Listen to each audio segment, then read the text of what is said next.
Olá, amigos do Varejo Cast, tudo bem com vocês? Olha, hoje o Varejo Cast está mais que especial. Hoje a gente vai ter uma conversa sobre dinheiro na pista que tem no teu negócio, baseado em estoque e programação de compras e tudo mais, cara. Aguenta aí que esse episódio tá fantástico. Bora lá! Você está no Varejo Cast. Este episódio do Varejo Cast é oferecido por OneBeat. É isso aí, moçada. Falando para mais um Varejo Cast, hoje vamos ter um convidado muito massa para falar de uma temática super, hiper, mega, max, plus, power, importante para o varejo. Nós estamos falando de entregar o que o cliente precisa, quando ele precisa. Nós estamos falando de logística, de estoque, né, de garantia que você não vai perder negócios nem vendas por questões de não ter o produto, ou de ter o produto, mas não ser aquele que o cliente quer, entre outras coisas. Nós vamos estar aqui hoje com o Igor Melo, Country Manager da OneBeat, que está aqui com a gente já há um tempo, apoiando e fortalecendo o nosso Varejo Cast. Então, o papo vai ser massa, né, Caio? Vai ser massa lá. Então, teleportando o Igor neste momento. Olá, doutor Igor Melo. Tudo bem, Doc? Obrigado aí pelo convite. Concordo com vocês, é um assunto delicado e importante no momento que a gente está passando aí no varejo. E eu espero contribuir aí e trazer conteúdo para os consumidores aí de vocês. Igor, vamos lá. É um dos grandes parceiros aqui do Varejo Cast. Estamos sempre falando sobre vocês nessa história toda. Mas para quem ainda não conhece o OneBeat, fala um pouco sobre o OneBeat e o que é o OneBeat, é o grande foco da empresa hoje, cara. A OneBeat é uma startup, acho que não sei nem se eu posso chamar de mais de startup, né? O conceito ainda, já ultrapassamos um pouquinho essa faixa. É uma empresa israelense, fundada pelo Dr. Eliyahu Goldratt, que foi o criador da teoria das restrições. Acho que muita gente vai conhecer esse termo. Nós somos uma spin-off do Grupo Goldratt, que é uma empresa basicamente de consultoria e treinamento, né? A gente tem a nossa universidade que ensina no mundo inteiro sobre teoria das restrições, e nascemos ali de vários projetos de consultoria ao redor do mundo, mais de 40 países, foi nascendo, brotando, né, uma tecnologia para ajudar a otimização da cadeia de suprimentos. A OneBeat nasceu na indústria e com o tempo a gente foi cada vez mais focando no varejo, onde a gente entendeu que tinha a maior gap, né, de soluções tecnológicas, e hoje a gente é focada no varejo. Então, a OneBeat é uma solução que vem de Israel, o nosso headquarter fica lá, e o nosso foco é otimizar a experiência do consumidor em loja. Então, é foco no varejo, e aí, né, a experiência do consumidor deixa um pouquinho mais amplo do que estoque, porque estoque, na prática, entrega a experiência do consumidor, chegar lá e achar o que quer. Grandes palavras, né? Então, é um conjunto de algoritmos de inteligência artificial, entre outros, que vai ajudar a entender o comportamento de demanda, entender o comportamento também da cadeia de suprimentos para ser mais assertivo possível naquilo que está lá dentro da loja, que são os SKUs, os estoques do varejista. Ô Caio, e eu vou pedir aqui para o nosso Yannis colocar no descritivo, porque vale muito a pena o que o Igor falou aí, de onde vem toda essa base, os fundamentos da OneBeat, que é muito legal. Tenho certeza, quando ele falou a teoria das restrições, muita gente já ouviu falar, mas principalmente essa teoria, né, e esses fundamentos foram muito divulgados e vieram ao mundo através do famoso livro A Meta. Então, assim, Exato. Tenho certeza que muita gente já leu A Meta e agora vai conectar aí o nosso convidado à teoria das restrições e ao livro A Meta. O livro A Meta, pelo menos 7 milhões de pessoas, que foi o número de cópias vendidas até hoje, mas com certeza mais do que isso, que todo mundo empresta um pouco. Passou de mão, né, cara? Sempre empresta pro coleguinha. A gente ainda sente reflexo sobre pandemia, sobre como isso impacta ainda no consumo, no comportamento do consumidor, na maneira como o varejo tem que operar hoje, né? Essa aceleração digital que aconteceu por contexto de pandemia, né? Como é que questões ali como algoritmo, inteligência artificial, big data, né? São todas fazem parte da mesma família, na mesma história, né? Mas como é que isso pode ter impactado aqui um pouco o negócio de vocês e um pouco o mercado na tua visão? Eu costumo falar com todo mundo, Caio, que pra gente a pandemia, né? Eu não tô falando aqui do lado negativo que a pandemia teve, tá? Então não me interprete mal, por favor. Mas para a gente, a pandemia ela ajudou o mercado a enxergar uma necessidade que antes estava oculta, tá? Estava escondida debaixo do tapete. E aí, quando começou a faltar dinheiro no caixa e o pessoal começou a procurar esse dinheiro e viu que boa parte dele estava no estoque, todo mundo passou a entender que precisava de alguma coisa que ajudasse a eles a ser mais assertivo na parte dos estoques, né? Então, assim, nós já existimos há muito tempo, né? Bem antes da pandemia, a gente já trabalha com isso, já tenta colocar no varejo essa mentalidade de otimização de cadeia de suprimentos, né? Quando eu falo cadeia de suprimentos, porque não é só estoque em loja, estoque a gente tem vários pontos da cadeia, tem estoque no CD, Exato. Tem estoque de fábrica, tem estoque de matéria-prima, tem estoque em processo na indústria, etc. Então, a gente já vem enxergando isso há bastante tempo e colocando isso no mercado. A pandemia que fez foi tirar o tapete. E aí todo todo mundo viu, né, o tamanho do buraco, muitas empresas sofreram, inclusive algumas quebraram, vendo dinheiro na empresa, né, tinha dinheiro parado ali no estoque, não conseguiu sobreviver e acabou morrendo, né, com aquele, se tivesse otimizado antes, né, com meses ali de cobertura, poderia ter sobrevivido ao momento tão delicado que foi a pandemia. Então, assim, a pandemia, ela ficou mais claro para as empresas o quanto era necessário ter algo que suportasse eles a otimizar o dinheiro utilizado, na verdade, né, de uma forma geral. Que aí, claro, né, o estoque não é só dinheiro parado, mas também é a falta de performance em venda, porque às vezes o estoque está alocado no lugar errado. Então, a gente tem dois efeitos negativos que atrapalham muito quando você tem um problema de caixa. Menor entrada de dinheiro porque não tem venda, porque está alocado no lugar errado, e o dinheiro parado, né, com aqueles produtos que não estão girando. Tem um ponto muito importante, né, Igor, nisso, e bacana você estar trazendo, está ficando claro aí para todo mundo. Acabou sendo considerado um problema de logística como um todo, né? Não só você ter o produto certo, mas também fazer o produto certo chegar na hora que o cliente quer, onde ele quer e tudo. Tem uma frase do David Ogilvy que eu adoro, que faz todo sentido com o que você falou aí agora, que é quando a maré baixa, que a gente sabe quem está nadando pelado. Então, ou seja, você está lá, você está estocado, as coisas estão acontecendo, e aí de uma hora para outra você precisa de caixa. Aí você vê o estoque, nem que você faça a promoção funciona, porque é o que você falou, nem sempre é você transformar aquilo, mas às vezes você compra errado, às vezes você tem na quantidade errada, às vezes você não tem um produto, ou seja, tem N problemas que muitas vezes não são considerados e com a pandemia eles acabaram, né, a maré secou e acabou virando aí uma necessidade de olhar mais para isso, né? E é importante que você que está nos ouvindo saber que tem empresa como a OneBeat que é especialista nisso, em te ajudar nessa gestão de algo que é tão importante e que pré-pandemia não era tão olhado, né, Igor? Exatamente. Por isso que a pandemia trouxe até clientes nossos que a gente começa, às vezes, eu gostei da frase que tu utilizou, porque mesmo clientes que optam pela tecnologia e já começam a trabalhar com a gente, o que acontece? A gente começa a esvaziar um pouco o estoque da loja com aquilo que de fato precisa, etc. E aí começa a enxergar também aquilo que é ruim. Então, aí você vai no backroom da loja, nossa, a quantidade de coleções antigas, etc. Porque o gerente passa a reclamar, porque a loja está ficando vazia, e faz parte da estratégia da empresa, mas como ele está acostumado a viver com loja abarrotada de estoque, aí ele acha que está faltando. Quando a gente olha, não, o produto está lá, só que a loja ficou mais enxuta, a loja ficou com uma cobertura adequada. O Richard, da Aramis, ele fala muito, né, que quando ele começou a trabalhar com a gente, as lojas começaram a ficar tão enxutas que passou a ficar mais fácil do cliente encontrar o produto que ele queria, porque antes era tanto estoque, tanta bagunça que ele nem enxergava. Então, a coleção ficou melhor apresentada. Lembra que lá no início da minha fala eu falei experiência do consumidor? Então, é entrar na loja e a loja também está bonita. Não é só ter o produto. A loja está fácil de andar. O Flávio Rocha sempre falava em diminuir a densidade da loja. Não vai colocar estoque. Se a loja está ficando muito vazia, então muda a densidade, muda o display da loja, muda os equipamentos, coloca sofá, coloca árvore, mas não desperdiça dinheiro em estoque. As lojas são grandes, né, da Riachuelo. Imagina o tamanho da loja, a gente tem estoque em 40%. Começou a surgir campos de futebol dentro da loja. E aí tiveram que mudar o formato dos equipamentos, colocaram literalmente vasos, cadeiras de espera, etc., para preencher espaço de loja. O espaço contratado foi aquele, não tinha mais aquelas montanhas de estoque desnecessárias, e tiveram que mudar o formato. E a loja ficou mais bonita, ficou mais fácil de andar na loja, mais fácil de encontrar aquilo que queria. Isso a gente começou o projeto da Riachuelo 10, 12 anos atrás, né? E é importante colocar também, né, Igor, que no mundo do varejo, né, o contrário de não usar informações, dados, algoritmos, inteligência artificial, machine learning, tanto faz para essa tomada de decisão, o oposto disso é o que a gente vê muito no varejo ainda acontecendo, no papel do comprador, que ele é amigo do fornecedor, e não, me ajuda a bater a meta, eu vou comprar um pouco mais, porque também é a minha meta de redução e tal.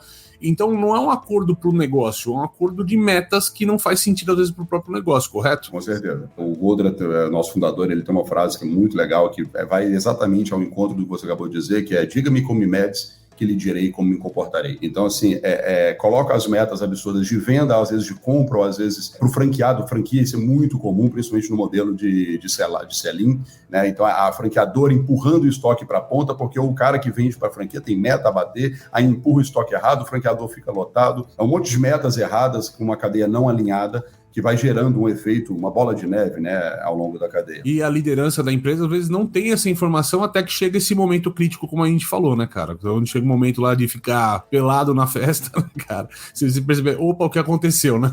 Exatamente. A gente tem visto movimentos legais aí, tá? Eu tenho hoje alguns clientes, um específico é um projeto muito bacana de VMI, então, ou seja, a indústria preocupando com o varejo, isso é bem legal, né? Isso não é fácil de se ver, eu posso citar o cliente, acho que é até legal, porque eu tenho orgulho de fazer parte desse projeto e parabenizo a marca por fazer isso, que é o Grupo S2, né? A S2 Holding, que principalmente ali a gente está mais focado na marca Renner e na Headley, que eles estão olhando para os multimarcas, não é nem para franqueado, não é nem para a loja própria, é para o multimarca dele, para tentar fazer com que eles comprem mais assertivo, para melhorar o fluxo de caixa do franqueado. Isso é a indústria bancando o projeto, né? Então isso é bem legal de saber esse movimento no mercado. E aí é importante, né, para você que está nos ouvindo, ver a importância, né, de ter parceiros, né, que entendam desse processo todo e te ajudar com algo que é tão importante em 2 pontos dentro do negócio, para melhorar custo operacional, diminuir o capital empatado, né, o mobilizado com estoque, para que você tenha realmente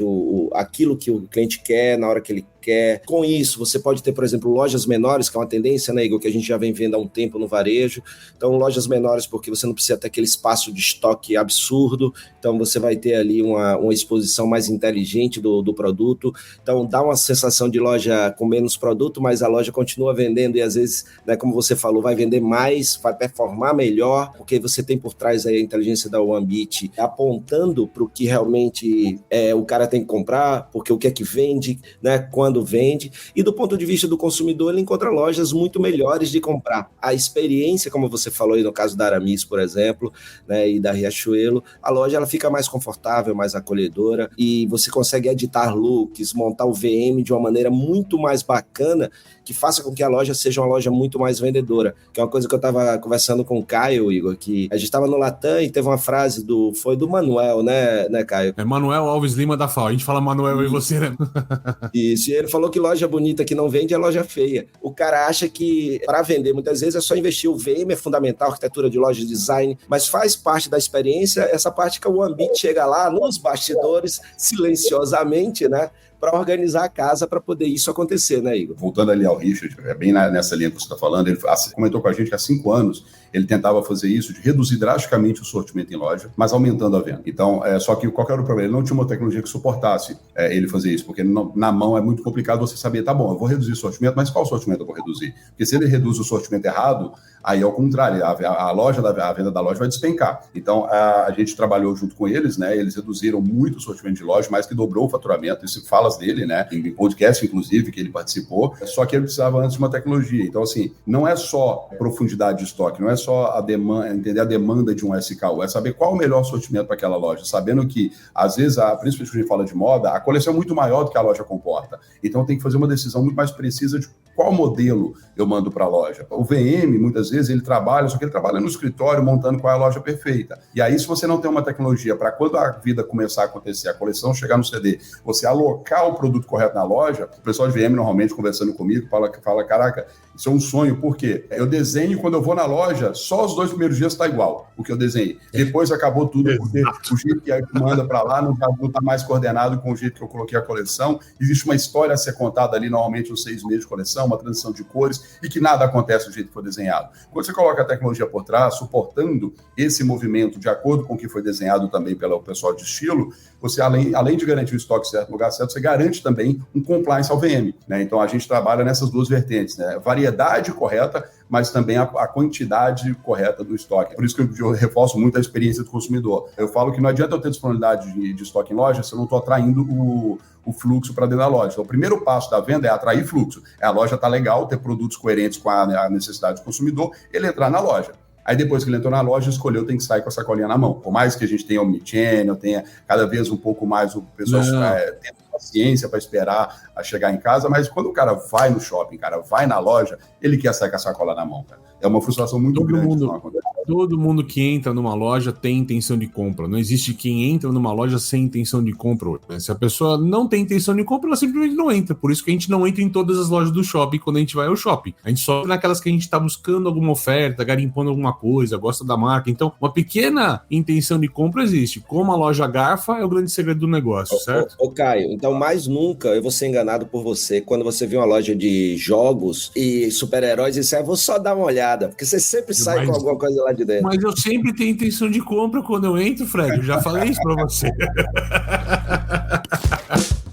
A gente falou da Aramis, a gente falou de Riachuelo, né? A gente falou de alguns players aqui. Qual tipo de varejista que pode ser melhor beneficiado com esse tipo de tecnologia, né, cara? Conta um pouco mais sobre alguns cases aqui de vocês, cara. Caio, a forma que eu explico normalmente, até quando a gente entra no segmento diferente do que é a nossa normalidade, né, de clientes, etc., eu explico o seguinte: o algoritmo, ele olha para um SKU que é um código, e ele vai aprender tudo que é necessário de acordo com aquele código. Então, para mim, não importa se o código é um alimento, se é um vinho, se é uma roupa, se é um pneu, se é um eletrodoméstico, a gente vai aprender esse comportamento. O algoritmo está preparado para tudo. No Brasil, especialmente, né, a gente chama isso de profecia autorrealizável, né, ou seja, acontece por atos de nós mesmos, que a gente acabou crescendo muito forte no varejo de moda, tá? Porque quem trouxe o grupo Goldrat para o Brasil foi o Flávio Rocha, né? Ele que convidou o grupo a montar uma operação no Brasil como primeiro cliente, a Riachuelo. Então, claro, cara, quando você tem um cliente do porte da Riachuelo na moda, é muito mais fácil eu conseguir mais clientes de moda. Então, hoje, 60% dos nossos clientes no Brasil é moda, não é muito diferente do mundo, tá? Porque, assim, moda, se você for pensar em complexidade de gestão, é o mais complexo, porque 6 meses é tudo diferente. Grade, né? Muda muito o produto, todos 6 meses muda a você coleção. tem, sei lá, só para colocar para nossa audiência, né? Quando a gente fala de trabalhar um SKU, trabalhar um produto de um supermercado, é Coca-Cola. Então você tem lá 3 tipos de embalagem de Coca-Cola, que seja lá, mas a Coca-Cola é um SKU. Agora, quando você fala de roupa, uma peça de vestido vermelho, ela tem a grade inteira, né, cara? Então você tem um vermelho com todos os tamanhos disponíveis na grade, e isso torna-se um elemento complexo para gerenciamento, né, cara? Sim, porque aí você não importa mais só o SKU, você importa também a composição de SKUs diferentes, que são os tamanhos, né? Se eu tenho grade quebrada, isso frustra o consumidor, porque ele vai ver o produto, só que ele não vai poder comprar porque não tem o tamanho dele, então tem complexidades adicionais, né? E eu só tenho 6 meses para tomar decisão. 6 meses acabou, é coleção nova, vida que segue começa do zero, aprendizagem do zero, etc. Que aí vem um gancho, né? O porquê que a gente é tão forte em moda, porque o nosso pool de algoritmos, a gente sempre especializou no que a gente chama de Agile Prediction, ou Short Term Prediction, é entender a curtíssimo prazo, o mais rápido possível, o que tem que ser tomado de decisão. A gente tem algoritmos de longo prazo, mas para compra. Mas para reposição de loja, ou seja, CD até a loja, eu tenho que entender agora. Se o lead time é 2 dias, eu tenho que entender o que eu tenho que fazer para 2 dias. Eu não tenho que entender o que vai acontecer daqui 2 meses. Então, a gente focou o nosso esforço tecnológico para criar os melhores algoritmos no curto prazo, né? E é claro, depois, né, que a gente já atingiu o que a gente queria, né, a excelência nesse ponto, a gente saiu também nos de longo prazo, mas mais focado na compra. Porque aí sim, compra 3 meses, 45 dias, aí é uma decisão mais longa. Mas para a reposição, não. Tem que tomar decisão agora, o próximo lead time. Tá? Então, respondendo a tua pergunta mais objetivamente, né, a gestão mais complexa que tem no âmbito de estoque é varejo de moda. Aí moda, desde joia, calçado, roupa, tudo que tem coleções. É só que a gente tem clientes de todos os segmentos. Tá? Eu tenho aftermarket, eu tenho farma, pague menos, eletrodoméstico. O único mercado que no Brasil ainda a gente não tem cliente é supermercado, tá? A parte de alimentos, apesar de ter vinhos, né, mas isso não é exatamente alimento. Mas é, de novo, uma questão de foco, né? Porque é um SKU, a gente vai conseguir trabalhar. E isso, o mercado tem muito compra de oportunidade, que aí o trigger da compra de oportunidade, ela não é um entendimento do algoritmo em relação à demanda, em relação à necessidade da cadeia, e sim uma aposta que o comprador vai fazer de acordo com um preço, um desconto que foi dado pelo fornecedor, né? Que, diga-se de passagem, eu desafio bastante isso também quando eu converso com o pessoal, né? Porque até que ponto essa oportunidade vale a pena, né? Poucas pessoas medem. Então ele gastou muita grana, deixou muita grana parada para ter um desconto X. O mercado tem perecividade, então a gente pode perder esse produto lá na frente. Às vezes deixa de comprar um outro produto que precisa porque o dinheiro é limitado. Esse mercado é um pouco mais complexo nesse sentido, né? Porque a gente tem que trabalhar junto com essa compra de oportunidade, mas a gente está em todos os segmentos, tá? E crescendo cada vez mais forte no segmento de moda. Você falou aí do segmento de moda, mas vocês atuam também, tem cases interessantes em outros segmentos, né? A gente estava falando um pouquinho sobre a questão dos vinhos, né, da Gran Cru. Fala um pouquinho da importância, né, dessa tecnologia de algoritmos que vocês desenvolveram e como é que o Ambit é tão estratégica para um negócio, por exemplo, de vinhos, né? A Gran Cru foi um case bem legal, né? Inclusive gravaram vídeos aí falando sobre o trabalho que a gente fez lá. Quando a gente entra no varejo em algum cliente, né, a gente tem vários níveis de maturidade. Ou às vezes substitui uma solução já existente, às vezes é no Excel, às vezes é no papel de pão, às vezes é centralizado, às vezes não é centralizado. Na Gran Cru, a gente chegou lá, era descentralizado. Cada gerente de loja ele fazia o seu próprio pedido. Só que o gerente de loja ele não sabe o estoque do CD, ele não sabe se a outra loja precisa daquele mesmo estoque, a gente está competindo, né, com o estoque centralizado. Então a gente chegou mudando tudo isso. Então a gente mudou cultura, a gente mudou muita coisa lá dentro. Tivemos, inclusive, que fazer vários, né, roadshows, vamos chamar assim, para explicar para cada gerente de loja a importância do projeto, a importância daquilo que a gente estava fazendo, que esse, né, diga despachado, já fazendo parênteses, é o nosso maior diferencial competitivo. A gente tem a tecnologia, só que, cara, tecnologia por tecnologia, cada um pode falar que a sua é melhor. Eu estou aqui, obviamente, que eu acredito que a nossa é melhor, mas como que eu provo? Né? Eu não vou abrir algoritmo para o pessoal checar ali, ver se é o melhor.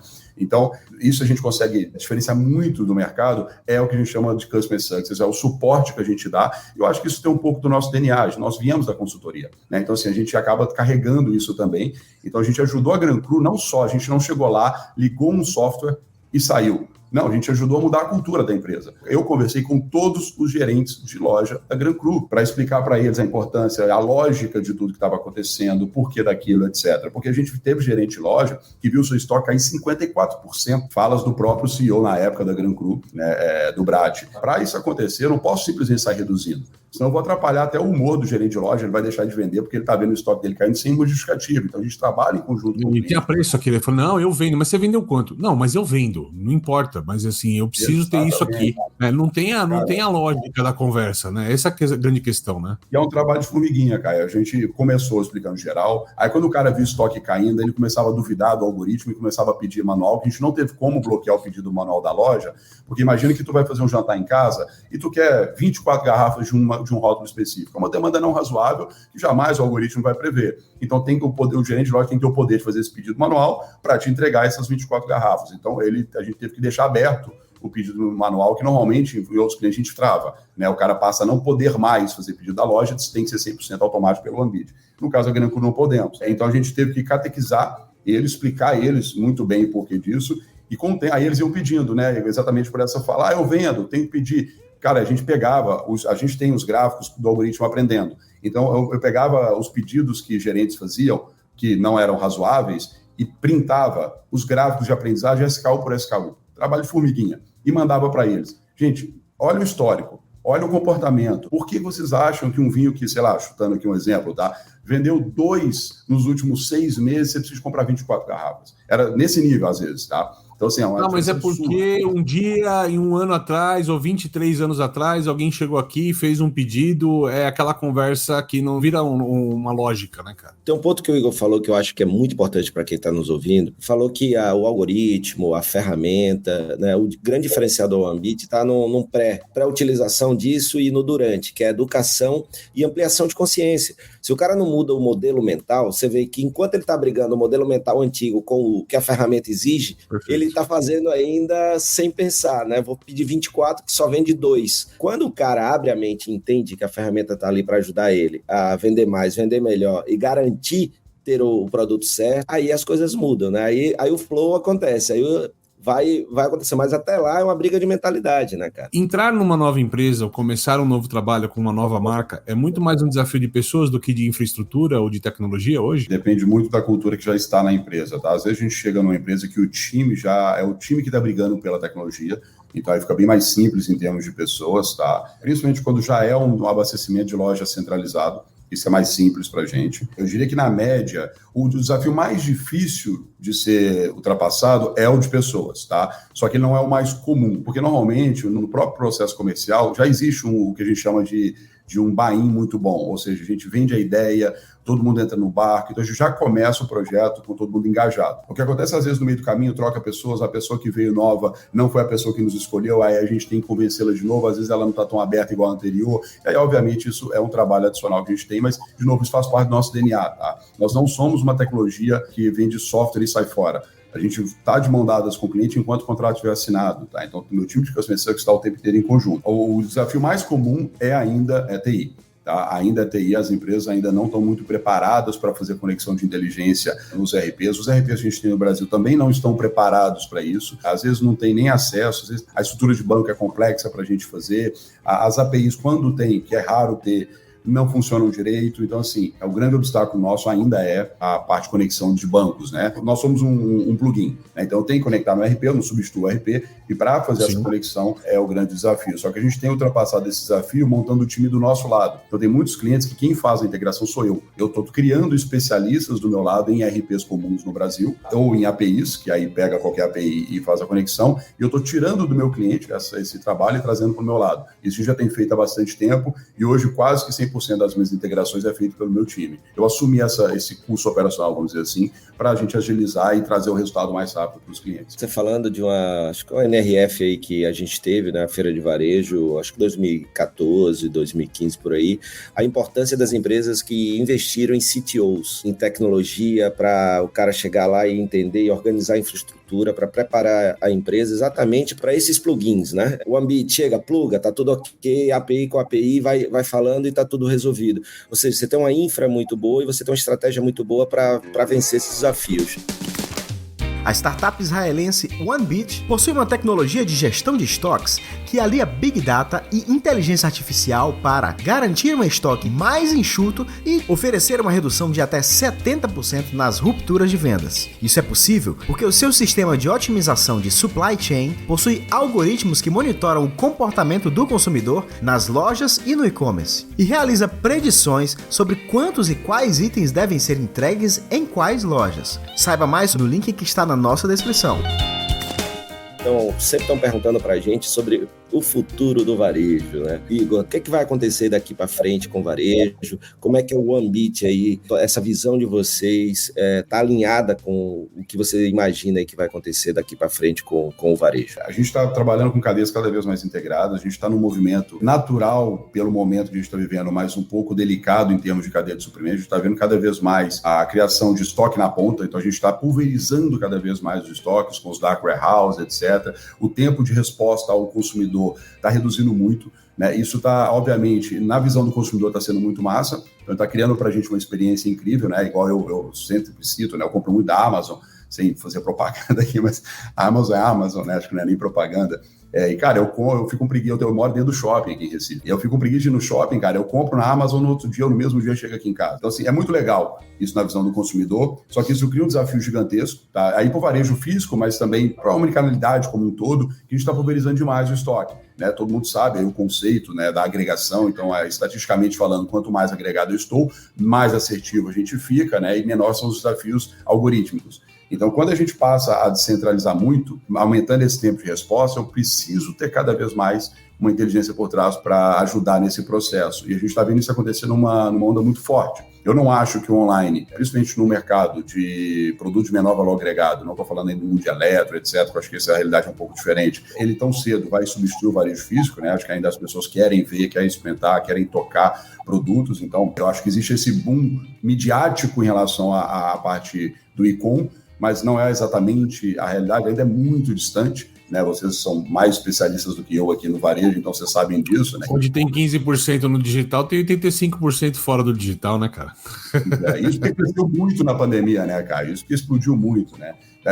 Igual eu falei, o eletro é diferente, né? Essa proporção é um pouco diferente, mas é só o eletro. E mesmo assim, né, quando as empresas foram fazendo esse movimento, é meio que o mal necessário, vamos para o e-com, porque todo mundo está indo, mas a gente sabe que a lucratividade do e-com para as empresas, a maior parte delas sequer existe, né? Então ainda é uma operação de prejuízo. Então é um desafio grande, mas acho que isso é inevitável. Eu acho que cada vez mais as empresas vão estar focadas nessa experiência do consumidor, entregar o que é certo, na hora certa, no lugar certo. Vai ter que trabalhar com cadeias mais enxutas, justamente porque vai pulverizar mais. Quando pulveriza mais, aumenta o estoque do todo, então precisa de mais caixa. Eu não sei se isso é o que eu estou enxergando de fato, ou se é um desejo tão grande que está fazendo eu enxergar, tá? Até porque eu tenho conversado com alguns prospects que têm ido nessa direção. Eu acho que finalmente a gente vai começar a ver cadeias mais integradas. Tá? Se tem o exemplo aqui da S2 Holding, eu já tenho outros contratos que eu estou conversando sobre VMI, então a gente está tentando vender essa ideia para o mercado. A gente sabe que quanto mais a cadeia for integrada, mesmo sendo players diferentes, o benefício é para todo mundo,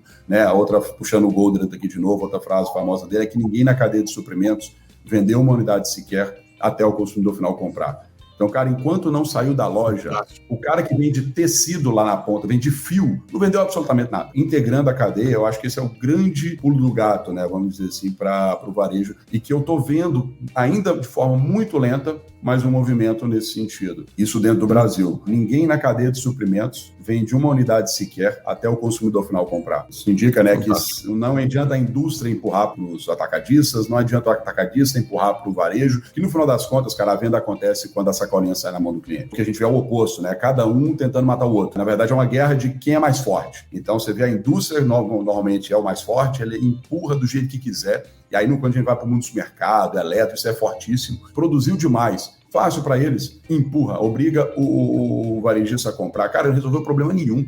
Ele, na verdade, passou o problema para frente e pior, porque aí o varejista pode até quebrar ou não comprar estoque que precisa e fica tudo parado. Quanto mais a gente conseguir integrar as cadeias, vai ser mais poderoso para todo mundo. Falando de mundo aqui, a América Latina, a gente é muito forte, México, América do Sul, aí Brasil é uma operação separada, né? Então a gente tem Brasil, a Colômbia, que cuida da América Central e América do Sul, e México é uma operação também separada. É muito parecido, características um pouco diferentes, mas de uma forma geral é um mercado muito parecido, tá? Inclusive perfil de consumidor, perfil de cliente, etc. Então acho que a resposta é mais ou menos igual a do Brasil, o movimento que a gente vê. Estados Unidos a gente vem crescendo agora, a gente começou a ampliar mais as operações nos Estados Unidos. Estados Unidos, em termos de faturamento, era muito grande, mas porque a gente faz toda a inteligência de distribuição de armamento das Forças Armadas Americanas, então é um contrato, né, de um porte bem alto, mas não tinha muitos clientes, né? Tinha um muito grande e não tinha muito. Agora a gente está ampliando bastante a operação lá, né? Depois a gente recebeu o último aporte de $10 milhões e o mercado americano é bem diferente, né, do restante, é um mercado muito mais maduro, principalmente em termos tecnológicos, etc. A gente tem diversos concorrentes fortes lá dentro e a gente está diferenciando de novo pela experiência que a gente tem na implantação, em Customer Success, etc. Né? Então é a nossa experiência consultiva que também está ajudando bastante a gente lá. Hoje o nosso maior mercado ainda é Índia e Japão. Japão em primeiro lugar e depois a Índia. O Japão muito na consultoria, mas a gente está, todo o projeto nosso em consultoria acaba tendo o OneBit dentro, né? Mas a gente agora começando a crescer como operação independente lá também. E a Índia, né, o tamanho do próprio país, etc. Então a gente também é bem forte lá. E o movimento a gente vê fora em maturidades diferentes, né? A Índia é um mercado muito distinto daqui, é bem diferente mesmo. É quase que outro mundo pra gente, mas a dor principal é igualzinho, não muda nada em lugar nenhum do mundo. Todo mundo sofre muito, coberturas altas, a maior parte fazendo em papel de pão, um Excel, etc. Então, assim, isso pode ser Brasil, pode ser Estados Unidos, pode ser Índia, Japão, é igual. É global. Igor, muito obrigado, cara. Que papo fantástico, hein, Fred? Fantástico. Igor, bom demais. Só pra gente fechar essa história aqui, como é que faz pra conhecer um pouco mais sobre o OneBit? Tem o nosso site, né, onebit.com, numeral 1, BEAT.com, ou pode entrar em contato, né, através do site, vai vir direto pra gente. Meu LinkedIn, Igor Melo, você pode até compartilhar o telefone dos nossos agentes aí. Perfeito. E todos os links vão estar aqui na nossa descrição aqui, não importa a plataforma que você tá acompanhando esse episódio especial do Varejo Cast. Você já sabe, ó, toda segunda-feira tem Varejo Cast Tendências e Pendências, toda sexta-feira tem Varejo Cast News, toda quarta-feira tem Varejo Cast Convida, sempre com papo bacana pra você, e eventualmente também um especial às terças-feiras também, certo, Dr. Fred? Certíssimo, especial, o Igor falando de Recife, eu tô falando de Fortaleza e você falando de São Paulo, né? Então, cada um espalhado aí pelo Brasil, que bacana. Igor, obrigado, papo muito necessário pro nosso varejo. Espero que você que tenha participado aí desse diálogo aqui com a gente, que você tenha gostado, espalhe esse conteúdo aí para mais gente, porque o varejo precisa organizar a sua entrega e a sua experiência, tá? Então é muito importante ferramentas como essa, mentalidades como essa e, claro, colocar em prática para uma melhor experiência para o seu varejo, beleza? Então, obrigado pela sua audiência, valeu Igor, valeu Caio, até o próximo episódio. Até mais. Valeu, obrigado, um abraço. Você assistiu Varejo Cast. Saiba mais sobre o Varejo Cast e nossos patrocinadores acessando os links na descrição deste episódio. Seja você também um dos nossos patrocinadores. Entre em contato com o nosso departamento comercial. Tem link aí na legenda. Este Varejo Cast foi editado por Yannis Maciel.